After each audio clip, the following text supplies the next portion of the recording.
Hey, it's Jeff Gibbons here with another Cubase/Nuendo tutorial, and in this one I'm going to show off the basics of audio editing.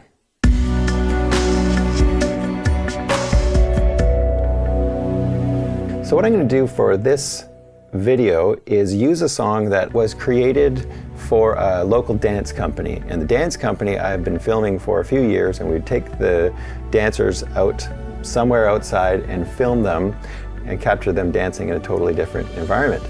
And what I did for this one is I filmed the whole dance, and then we wanted to put this online, but of course we don't have permission from the song owner that they used. So what we did instead was film the whole dance to the original music, and then I took that home, edited the whole video, and then created a song based on that video. I'm not using this guitar that I'm going to record on here, but I will just use this song to record some audio to show you some audio basics. So I've got my third take of guitar right here. Every chunk of audio has a handle on either side, and if you stretch it out, it'll stretch according to whatever your snap setting is set at. So if I turn the snap off, of course I can resize now wherever I want, and then it stops at the beginning of the audio file. So that's handles on either side. And then we also have these flags up in the top left and right corners, and those are the fades. So the way the fades work is you just grab the flag and pull it in like this, and that does the fade in. So there's our fade in, and then if I were to cut this chunk of audio, say right there, go back to the arrow tool, and then do a fade out, it would be, you'd see the fade out, of course. So let me undo that. And then we also have another thing on every chunk of audio, which is this little center box. And so if I click on that center box, I can click on it and drag down to reduce the volume or push up to make the volume louder. So this is a really great feature. It's been in Cubase forever. And so what I can do right here is click on either side of a chunk and then raise it up to make that individual strum a little bit louder if I need to. So let me undo that. And then the other thing you need to understand about editing audio is something called crossfades. And the reason we need crossfades is because if you make an edit from one chunk to another, a lot of times there is information there that doesn't overlap nicely. So you might have, say in a person's vocal recording, you might have a breath that cuts off halfway in one and then a different type of breath in the other one. It sounds really funny. Or with guitar or other instruments, you need to blend the strum or the notes from the last chord into the one that you've just edited. So let's first look at this and see if we can find some mistakes, and then I'll show you how we start editing something like this.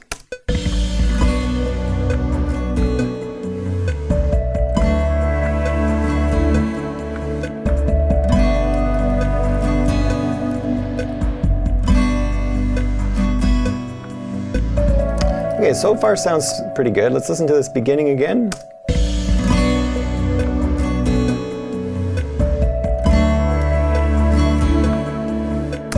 And in this case, this strum is pretty good, but what I could do is take this strum and move it over. It doesn't line up really with bar 31 as much as I'd like it to. So let's try cutting with the snap off so I can cut anywhere before this strum. And then let's cut just at the end of this strum. And I'm going to solo this so you can really hear it, and I'm going to move this strum over just a little bit so that it lines up a little bit better with bar 31. Let's see how that works. And you can hear a little gap right there, of course. And so that's where I need to do a crossfade. And so what I'll do is I'll drag this one out right over top of the other chunk. And then because these two pieces are overlapped, when I press X, it does a crossfade. So let's have a listen to that. It's pretty good. A little bit of a hiccup right there. I can try some different things with this by dragging the crossfade out a little bit, and you'll see that that makes the crossfade a little bit bigger. And then same thing there. And that actually works nicely right there. And the thing with crossfades is you're going to find there's going to be a sweet spot. Sometimes you need it to be a really really short crossfade, and sometimes you need to blend these two chunks together. So if you look at this, as I move this crossfade now, I can just click and drag right on it and move this crossfade anywhere I want. And of course, if I move it too much, then we're going to reveal too much of the other chunk. So that's the way crossfades work. And then just one other thing to note about crossfades. If you have two things edited and you move something over and you have things overlapped and you click on the center chunk and you press X, it'll do a crossfade on either side. If in other situations, if you make two cuts and you click on something and there isn't anything overlapping, Cubase will do an automatic tiny crossfade on either side of that chunk. So you can see it makes a small crossfade. And then the other thing to note is that if you click and just want to do a crossfade on one side, what you can do is select both chunks. So if you select two consecutive chunks, what will happen if I press X is it will just do a crossfade between those two chunks. It won't do a crossfade on the other side. So if you want it to do both sides, just click on the center one and it'll do a crossfade on both sides of that chunk. Let's go back and keep listening to this take.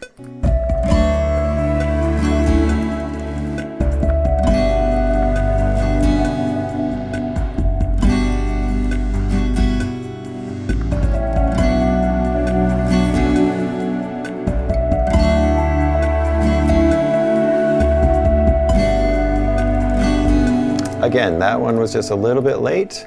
Grab it, move it over a little bit, drag this side out a little further, and then click on it and press X. Get another crossfade. That works perfectly. And that one has a bit of an ugly pick sound in it.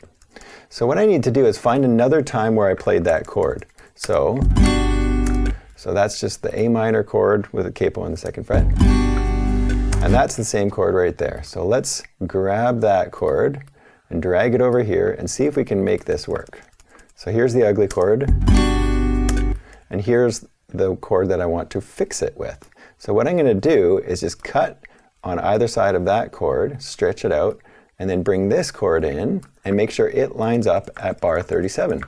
So somewhere around right there. Then I'm going to have to crossfade it into this next chunk, because you can see it doesn't quite go long enough. Let's try this and see how well this works. This could be a tougher one. So I press X. It works perfectly. It doesn't always work. Sometimes you have to really mess with things, and sometimes you just have to re-record things, but a lot of times you can fix things by grabbing a chunk from somewhere else where the same chord was played. So let's have a listen to this.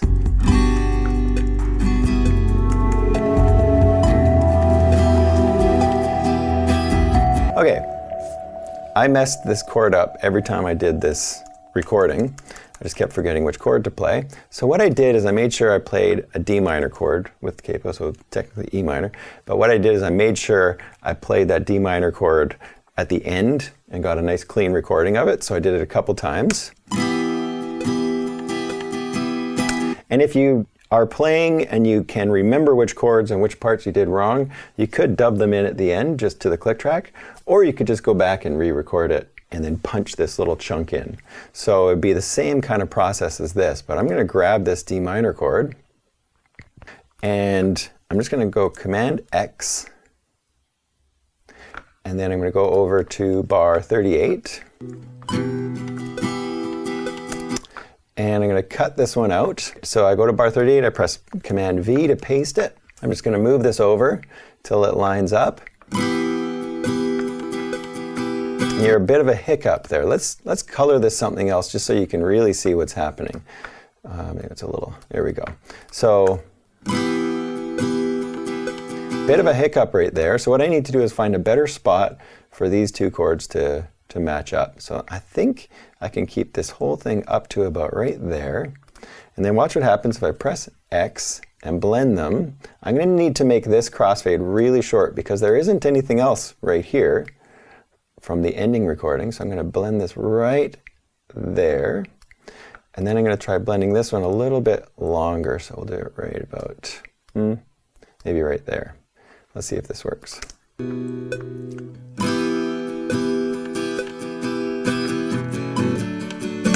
Yeah, I think that's going to work fine. Let's listen to it with the...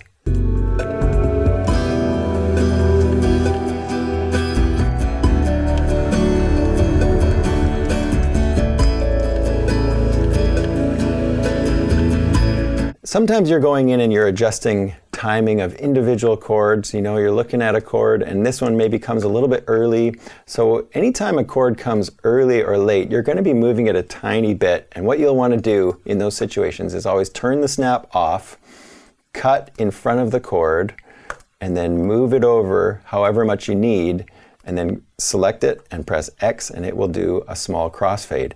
If your gap is too big, if you cut here and you move something over like this and you press X, it won't do an automatic crossfade. So what you need to do in those situations is make sure that you overlap, and then when you press X, it will do a crossfade. Last thing I would suggest is something I tell all of my students is just to make sure you always go to the ends and the beginnings of your audio files and do a fade out on the end and a fade in at the beginning. So in this case, I'm going to make sure this fades out because I don't want any of this sound right here to make it into the recording. So if you listen to this chunk right here, if I make it louder, you can hear that I am moving my hand. I don't want that in the recording. I don't want that in the recording at all. So always, always, always make sure every chunk of audio has a fade out right after the end of the chord. In other words, don't cut off the chord necessarily. Sometimes you might have to. But in this case, I do a fade out of any audio that occurs right after the chord has faded out.